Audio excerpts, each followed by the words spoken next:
Minas, thank you everyone for attending this uh, video Zoom conference. This is my presentation is focused on the pre-monsoon dry sowing initiative. I believe that this is a very important breakthrough in the natural farming agenda. I had referred to it in my presentation, but it was part of a longish presentation. But this time, we thought we'll, focus on this particular initiative to show the potential. I'll share the screen now.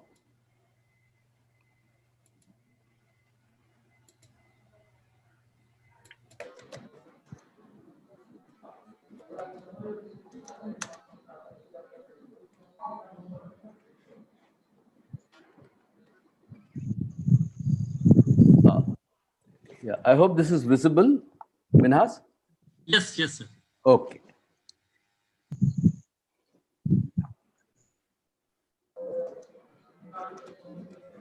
Now, as I mentioned in my earlier presentation, APCNF can be categorized as regenerative agriculture. Regenerative agriculture uh, is, again, there are various practices under that, but essentially, the can please mute. Can everyone mute, please? There's a lot of disturbance. Yeah. So, as I mentioned, natural farming is a part of regenerative agriculture, and this is a very fast growing school of thought, and very active in USA and Australia, and of course in India through the natural farming. But basically, the uh, the focus is on the power of photosynthesis in drawing down carbon from the air into the ground. And throughout history, this is what has happened. In fact, at one point of time, carbon dioxide in the air was around 7,000 parts per million. So, from there, thanks to photosynthesis and the biological activities, it came down to 280 parts per million, and the entire stored carbon is, of course, is what coal or oil has got converted into those. So even now, soil contains 4 to 5 times the carbon that is in the air. Now, what exactly happens in the natural farming, protocols, and how does this lead to the phenomenon that we're going to discuss, and that is the how do we harness water from the air as a means of irrigation. Now, this I've explained earlier, but essentially, photosynthesis process is the main driver of what happens below the soil. And in photosynthesis, water and carbon dioxide are converted into sugars, which is catalyzed by the chlorophyll in the leaves. So, but of the photosynthesis products, 40% are stored in the shoot system above ground biomass, 30% of sugars are stored in the roots, but 30% of sugars are pushed into the soil as root exudates. So as you can see, 60% of this carbon is below the ground. So this is also called carbon farming or liquid carbon pathway. Now, why is the plant, producing food at such a huge expense and pushing 30% into the soil? And essentially, it is because it is exchanging carbon for what it doesn't have. So, through the action of bacteria, fungi, and in turn, there are predators above this to keep this in balance. Each one has a role. I don't want to go into details of that. But essentially, the bacteria and fungi are present on the root hair, on the root hairs. They are taking this liquid carbon, the photosynthesis products, also called as photosynthates, and in turn, they are providing the plants nitrogen, phosphorus, potassium, various minerals. But there is one more function that they are performing, which I'll explain. So first and foremost, this process is putting carbon below the soil. So that is the soil carbon sequestration function. But what is the advantage of this? Well, one additional gram of carbon put into the soil enables 8 grams of water to be held. So that is what increases the water holding capacity of the plants which are growing in regenerative agriculture. Second, the nutrient absorption mechanism is very efficient. So through this rich biology, the plant is able to get 20 plus nutrients that it requires, because the soil and air have all the nutrients that a plant requires for the next 10,000 years. There is no need to add even a gram of synthetic fertilizer. But the problem is this is not available. It has to be biodigested. So in addition to carbon, oxygen, hydrogen, nitrogen, phosphorus, potassium, the plant requires sulfur, boron, manganese, molybdenum, zinc, etc., all the way, anywhere between 20, 30 elements. So this soil biology enables this to happen in a very, I would say, the plants are able to get the right amount of nutrients that they require. But apart from nutrient absorption mechanism, the fungal hyphae, the bacteria and fungal hyphae together create what is called as soil structure, soil aggregates. You can see both the bacteria and the fungi are responsible for this. And then also the other macrofauna, which they create bigger water channels, the earthworms, for instance. So this enables the soil to become permeable. So you have two things happening. Once the soil is permeable, water infiltration increases. Today, because of the low soil organic matter, whenever it rains, it actually runs off. There is very little infiltration happening. And the second is the ability of the soil to hold water is very deficient now. So once you increase the soil carbon, then the water holding capacity increases. But the third one is really the most critical one. That's what we are discussing now. And that is the phenomenon of water vapor in the air. Air in the tropics contains up to 50,000 parts per million of water. That means 5% weight of air is actually water.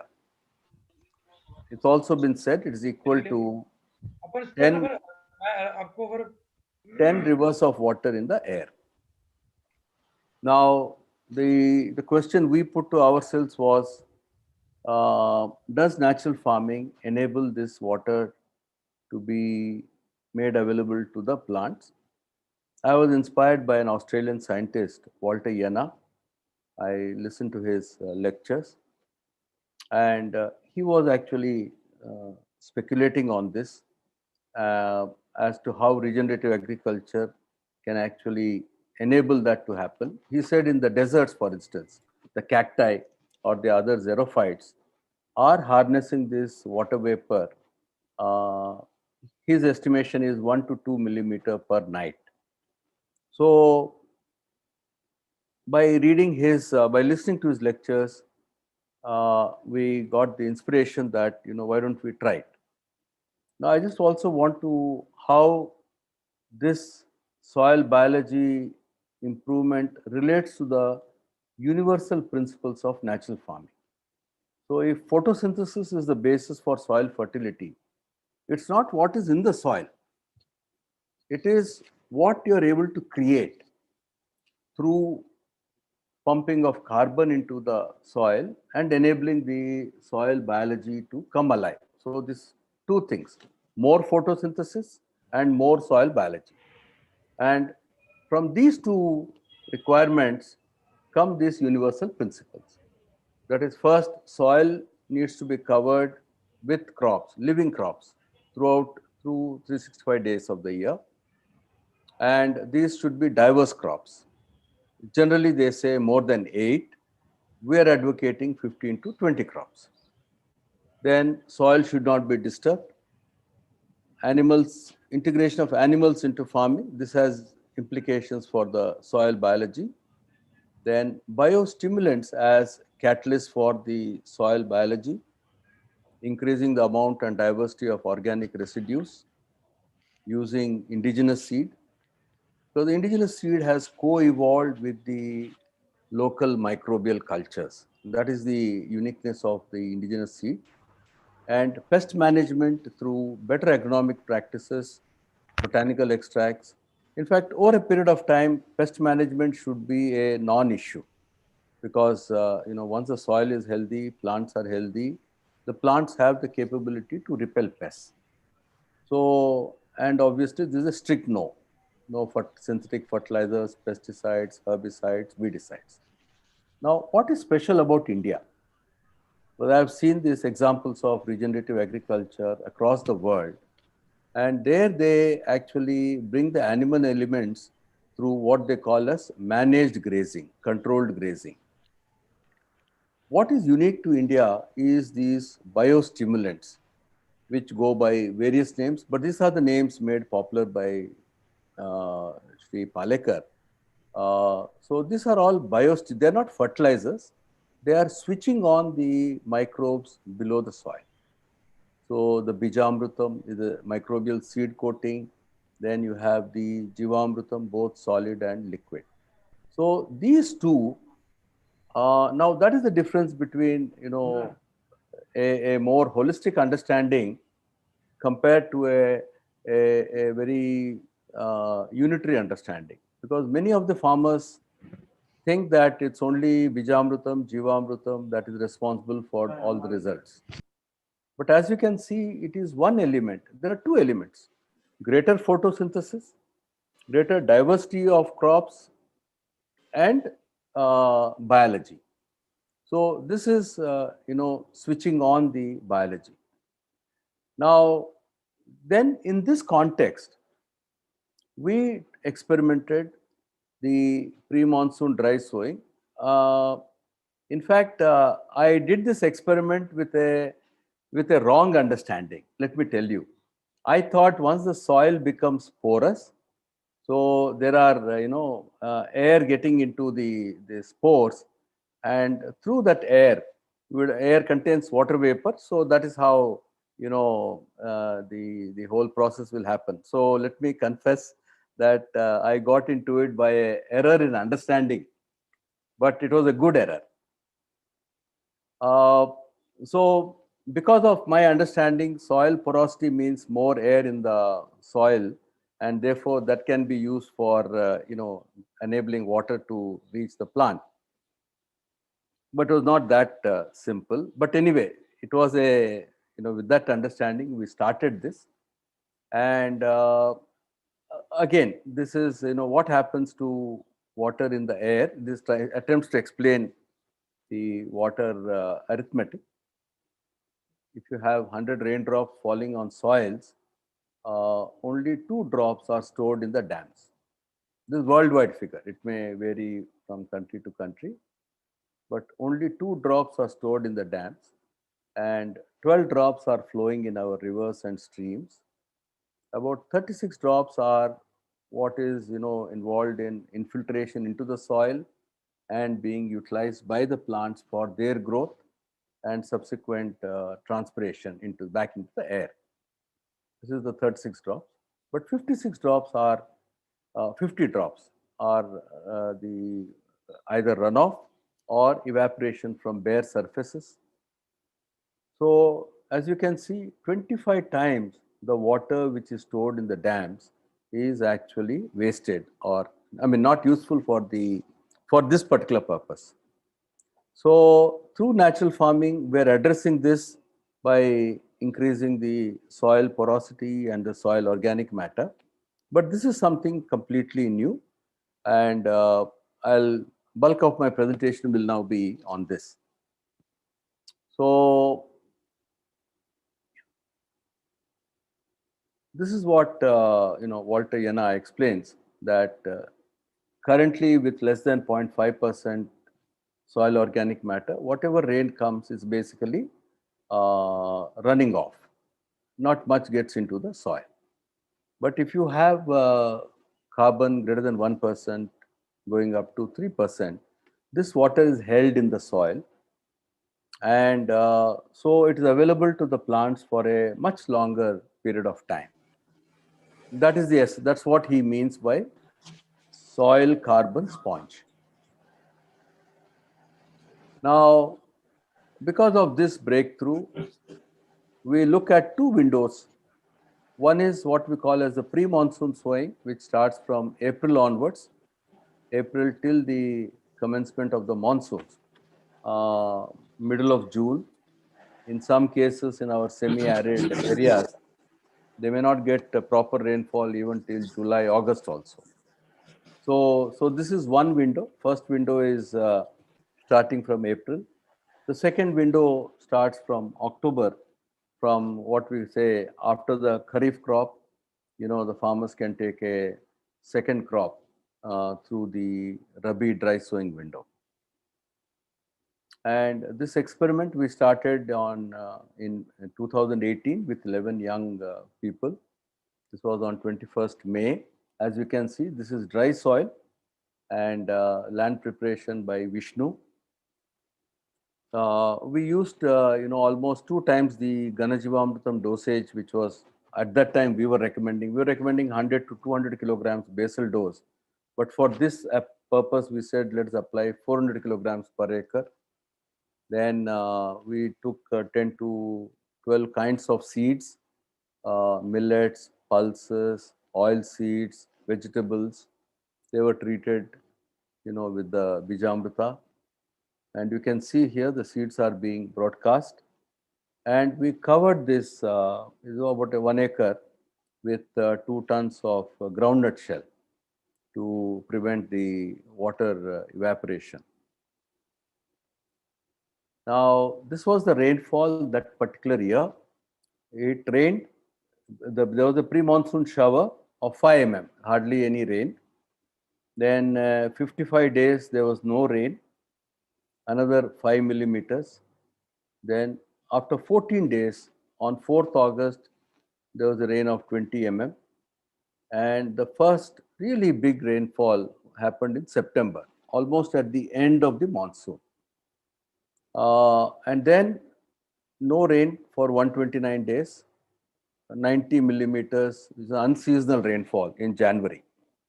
Now, given this rainfall pattern, no other farmer in that village whose cultivation depended on rainfall, they didn't take up any crops. So this was the brave youngster who took it up, and he was ridiculed in that village.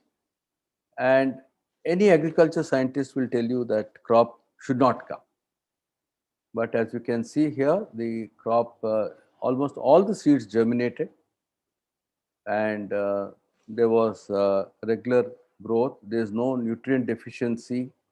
This is in June, July, August, September. You can see castor, you can see jawar, you can see bird's nest in sesame. This is in October, red gram, field beans. You also have jawar in between. And this is in March.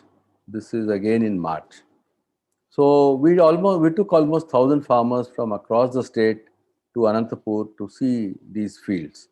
And then we scaled it up across the state. But mind you, at this stage, our understanding was, I would say, not perfect. It was a basic assumption. But in any case, with that, we went ahead with our improper understanding itself. So in 2019-20, we were able to motivate around 12,000 plus farmers across the state to do this. We had many successes. We also had some failures. We tried to understand. But there was a very interesting breakthrough. We were able to get Walter to come to India to visit this PMDS fields and to give us more knowledge about this. So this happened in November 2019, and he went to this village. This is in Anantapur, Basampalli cluster. So this is a farmer, Padmanabha, who took this. So as you can see here, there was no rain in June. Then he did the sowing on 4th July. It rained after 10 days on 15th July. So till 8th September, there was hardly any rainfall.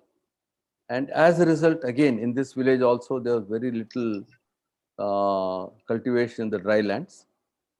But there was very heavy rain in September and October.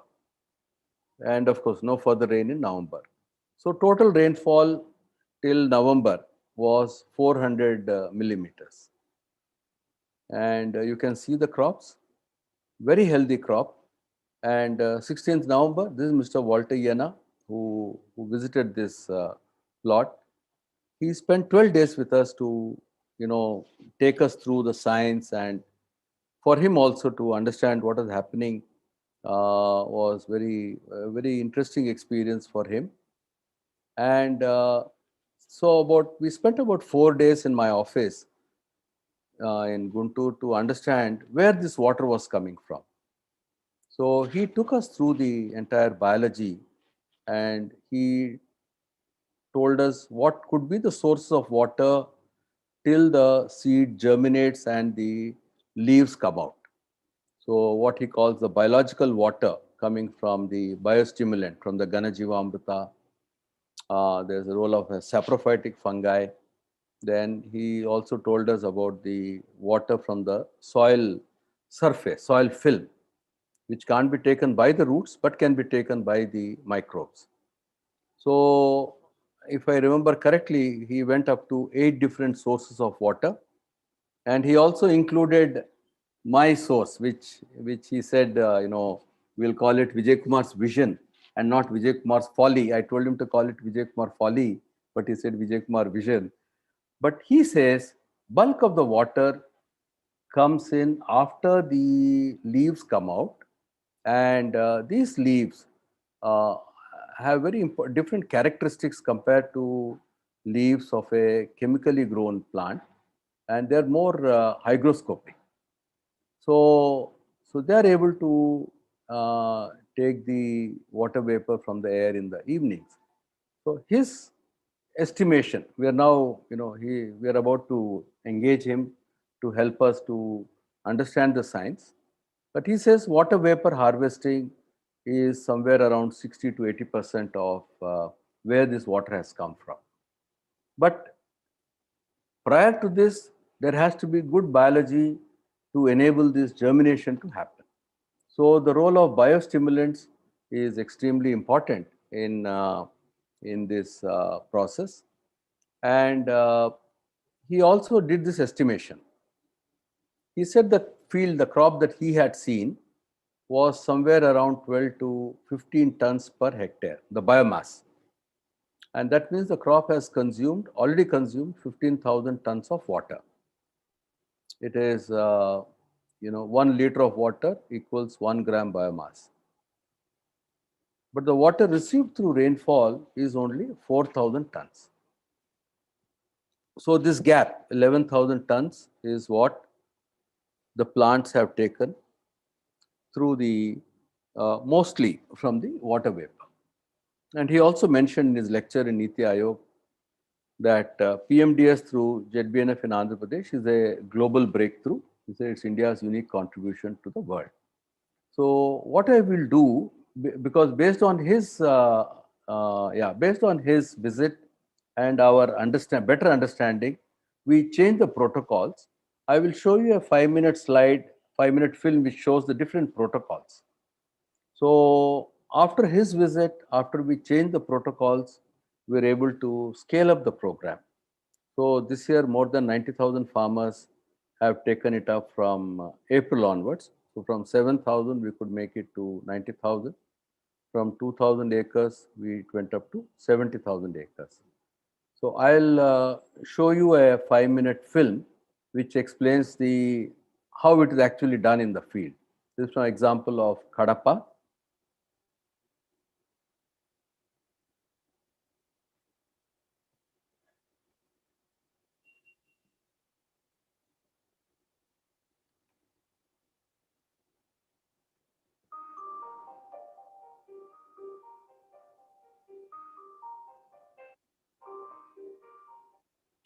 Minaz, audible and visible?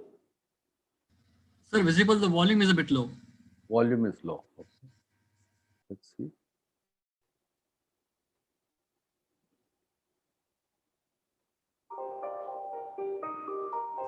Now better, sir.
Yeah, I'll present a few case studies and then we'll talk to the our farmers.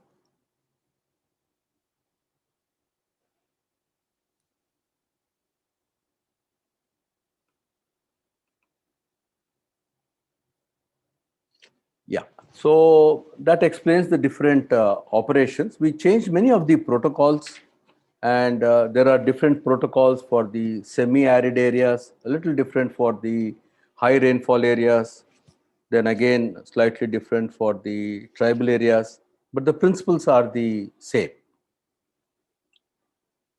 So this is a typical field in Anantapur. It's again, I think you'll be speaking to the farmer. So prior to PMDS, the land would be fallow till it rains, maybe June, July, August. Then they take a groundnut plus red gram field, and then it is kept fallow. So out of 365 days, the land, of course, primarily for 120 days, and then little bit because of the red gram. So it was a good crop. So he was able to get around 43,000 rupees. But this is not certain. It can, be a loss or 20,000, depending on the rainfall. But under the PMDS, right from April, I think, or middle of March, we'll know from him. Farmer was able to take variety of crops, uh, 10 to 15, 15 to 21 crops. Then in July, the main crop was groundnut and red gram, but he also took variety of oil seeds and pulses. And most important was after the groundnut as a relay crop, he could take again maize, bajra, black gram, field beans, cowpea, vegetables. So as a result, yeah, this is a field photographs. You can see the mulching. Now, this was the stream of income apart from household consumption of various food grains. So, this first season, if we can call PMDS as the first season, 16,000 rupees. The groundnut crop was also much better here and better price. So, he could get about 58,600, and the Rabi crop again gave him around 32,000.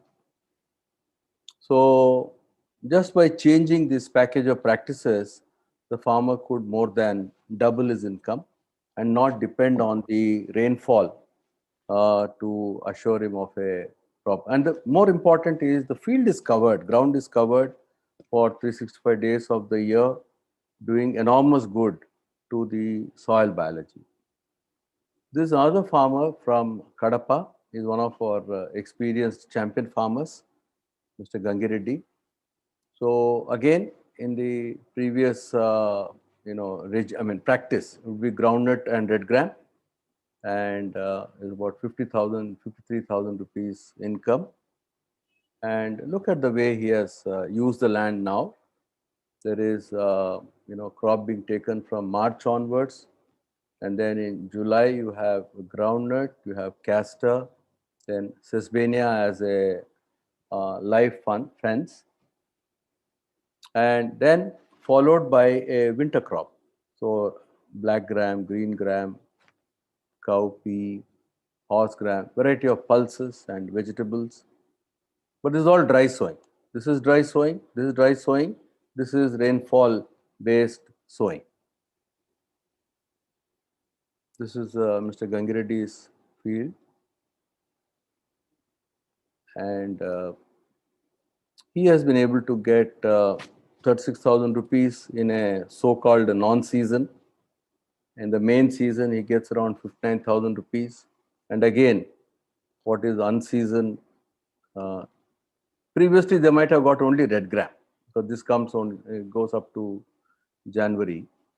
So this is another 41,000 rupees. So a net income of 1,36,000 rupees in a rain-fed situation. Then this is a tribal area. The paddy is through hill stream water, and so it's typically you have paddy, and then the fields are kept fallow. But some of them may, if the water was good, may go for rajma or Niger crop. But again, because of PMDS, the field was not kept idle from March to June, July to October, November to February. You can see wide range of crops, and this is the income stream for farmer in Paderu. So 35,000. This is for 1 acre, sir? 1 acre, yes, 1 acre. So more important is the fact that the ground is kept covered and maximizing photosynthesis to push carbon into the soil and keep the soil biology alive. So while we see incomes for the farmers, what we also need to see is the much more gains to the soil. Now, this is a cashew farm, I mean Vijayanagaram. On the hill slopes, they've taken up cashew. So previously, he would just be waiting for cashew sometime in April. There's no concept of intercrops. But here, even in cashew, is taken millets and tuber crops and some pulses, vegetables. And you can see his cashew field, which is full of greenery. And that also improved the cashew yield. So here the major benefit is not so much in terms of additional income, but the fact that he is able to keep the soil covered and pushing carbon into the soil. Yeah. So this is my last slide. This also I'll not spend much details in this, but basically I don't know if you have seen the film Kissing the Soil. Is it the Swati? Sir, it's kissing the ground, sir. Sorry, Kissing the Ground. Yes. And Netflix. there is around the 26th minute or so, there's one beautiful 2 to 3 minutes NASA film on what happens to the air in different months. And if you keep the ground covered 365 days of the year, we have a very different model of cooling the planet. And this is the promise of PMDS, definitely farmers' livelihoods and better nutrition and better soil, but also it holds the promise of actually reversing climate change.